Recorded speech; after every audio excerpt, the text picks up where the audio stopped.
Il y a de la revanche dans l'air pour ce La Rochelle-Castres après la défaite du CO sur sa pelouse au match aller, mais aussi et surtout parce que le co-leader de ce top 14 reçoit le 5e. L'enjeu est donc de taille. Dès l'entame de match et malgré l'ouverture du score rochelaise par Zach Holmes, les Tarnais se montrent beaucoup plus agressifs et surtout efficaces sur les rucks. Urdapilleta égalise.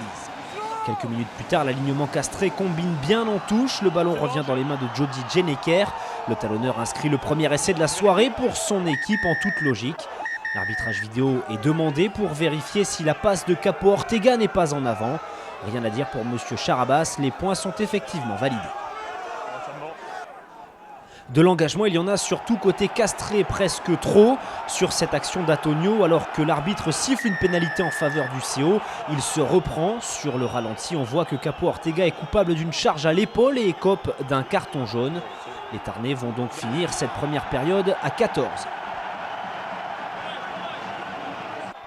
Juste avant la pause, Zach Holmes passe une nouvelle pénalité et permet à son équipe de recoller au score. Sur sa pelouse, La Rochelle est tout de même menée 6-8 à la mi-temps.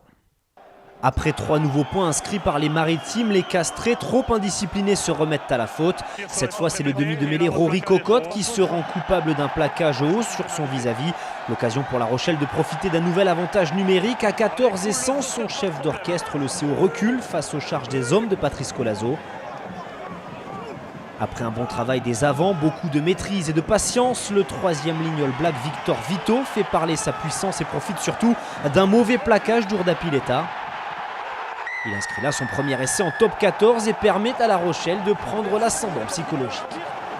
La transformation est assurée par Zach Holmes. Dans la foulée, le buteur maritime inscrit une nouvelle pénalité. 19-8 pour La Rochelle et les ennuis s'accumulent pour le CO.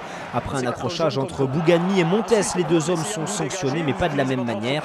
Coupable de s'être essuyé les crampons sur la tête de son adversaire, le pilier droit tarnais est expulsé. Le geste n'est pas d'une violence inouïe, certes, mais la règle est bien appliquée.